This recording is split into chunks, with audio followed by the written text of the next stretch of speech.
And here to talk about that is Abinay Clayton. She is a reporter with the Guardian Guns and Lies in America Project. Abinay, thanks for doing this. Happy to be here. Thank you for having me. So I read that it's something like 4,000 to 5,000 more gun deaths in 2020 compared to 2019. Is that about right? Yeah, absolutely. And I would say those numbers are probably on the conservative end, but yeah, it's certainly been a really troubling increase in cities across the nation. And a lot of people may be surprised when they hear this because if you look at the calendar year 2020, there weren't any mass shootings. So how do you explain, or how do people try to explain why the surge in gun violence during the pandemic? Yeah, absolutely. So one thing I always like to remind people of is there weren't any high profile mass shootings. There were a number of mass shootings, several situations where multiple people within one or two city blocks or even in the same setting were shot. Maybe not all killed, but there were certainly mass injury and mass casualty events. And I think in so many American minds, gun violence is only the Sandy Hooks and the Parklands of the world. But for folks like myself who pay attention to what we call community every day, all of these different kind of qualifying terms for the gun violence that I'm referring to, there was an increase beginning in, for some cities, immediately when those lockdowns happened. A lot of people count March 16th as the beginning of the pandemic year. And from there on, we just saw numbers begin to tick up consistently, and they have not stopped. You know, there are cities that have been making amazing progress in reducing gun violence that saw a lot of that work disrupted, and these shootings just exploded. And some of the cities where the numbers went way up, Philadelphia, St. Louis, Oakland, again, these are concentrated communities of color. What do you make of it?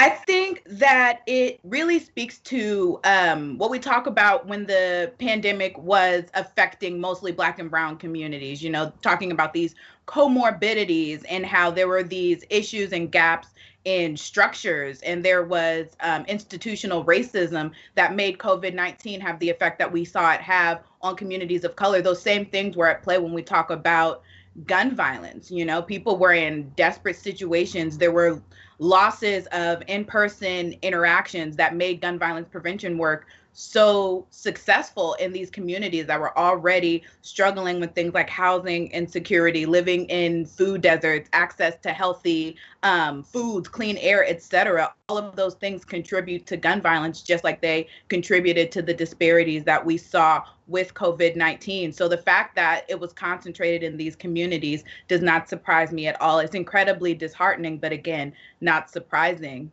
And when you talk about prevention work, you're talking about social workers and people who may be helping people in difficult situations to begin with, whether it's domestic issues with their family or difficulty paying the rent or work. And that lack of communication, which essentially got cut off at the beginning of the pandemic, may help explain how people essentially then didn't have outlets for help and resources.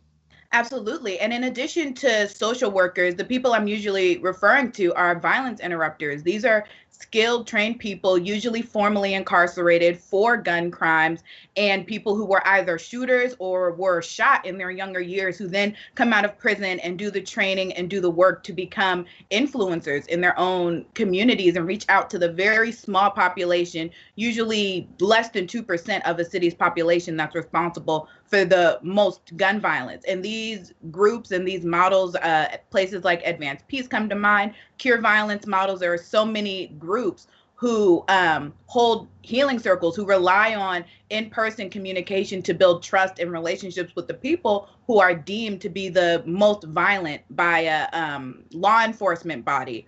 And all of that was disrupted, you know, and some violence interrupters would even show up to schools in the wake of a community shooting to diffuse anything, would be able to show up to hospitals in the aftermath and in communities. And that just became incredibly unsafe for them. And a lot of these groups are so under-resourced that someone getting COVID could be utterly devastating for their infrastructure. So they have to protect themselves as well as the people that they came around. And with the restrictions, those in-person interactions and the loss of school, community centers, it just goes on. It was disrupted and dismantled by the pandemic, and people lost those essential relationships. Given the recent shootings in Atlanta and elsewhere, the Biden administration is now suggesting that perhaps there's some efforts to be made about banning assault weapons and sort of large guns like that. Would that really make a difference, though, in terms of these cities that are facing some of this epic gun violence? I think it would make very little difference. I never like to dismiss the importance of some, common sense things like universal background checks, perhaps having a registry, strengthening research, things like that are great. But in terms of an assault weapons ban, I don't think it would do much to address what I call like the true burden of gun violence, which number one is suicides, the vast majority suicides, white men in rural places.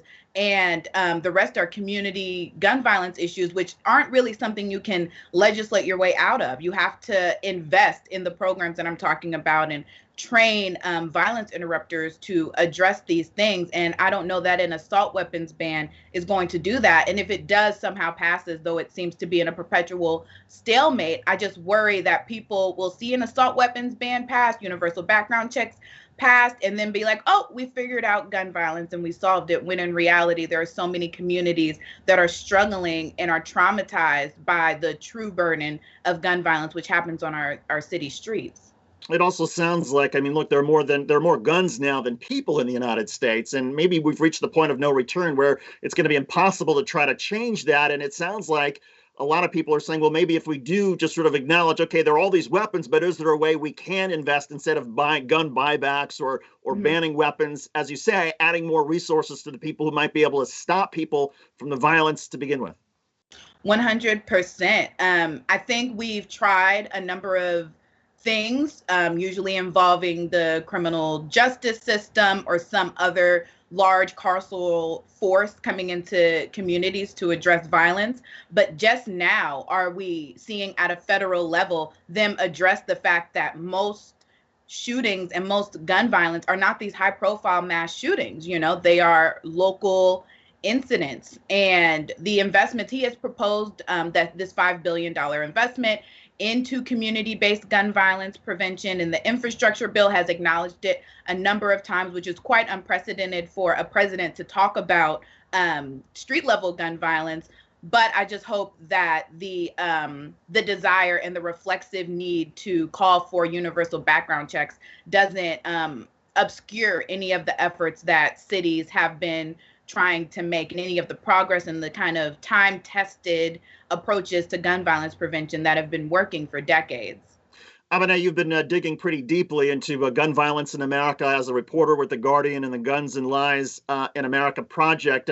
In terms of all the data and the reporting that you've done, what's been the biggest surprise to you as you've been pursuing this story?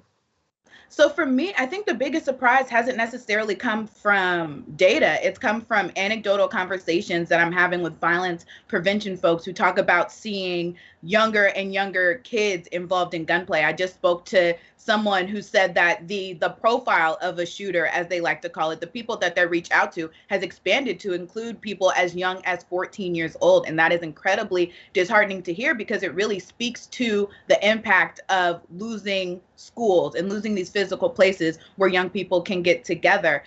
In terms of statistics, I think that the amount of guns being bought is always something that is going to be shocking to see. When you see it's up 40% in the Black community, there's a stat that is running that there's been a 58% increase in gun buying among Black Americans, with Black women kind of leading that number. So there are a couple that kind of give me pause, but mostly it's the anecdotes from people who have lost someone to gun violence during the pandemic. And they talk about how an already horrific situation is made that much worse by the restrictions on funerals and even on coroners' offices that just make the grieving process that much more impossible, because we're still in the time of COVID-19. And those are the things that really are impactful for me to hear.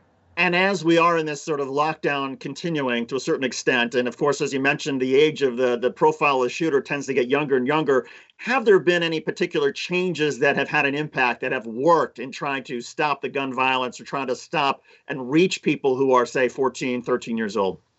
Well, I think having the violence interrupters going into schools was really one of the the best ways to go about that. If there's one place where you can reach young people, it's there, you know, besides having relationships with their parents and things of that nature. So I think that this, it's called like focused deterrence, where you go at the people who are most at risk of being shot or perhaps perpetrating, a gun crime, and you really wrap your arms around those people. And as they get younger, the necessity to be in places like schools, community centers, even to talk to juvenile probation just becomes that much more real. You know, violence interrupters showing up at children's homes and things of that nature is really a necessity, and something that's been proven to work with people who are in that kind of 19 to 29-year-old age range that are usually most at risk. Just, you know, putting that same model on the younger folks is something that I think is going to be quite necessary to rebound after what's been a really difficult year.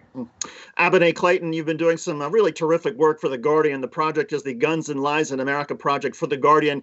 Abinay, thanks so much for sharing your insights with us here on The Conversation. We appreciate it. Thank you.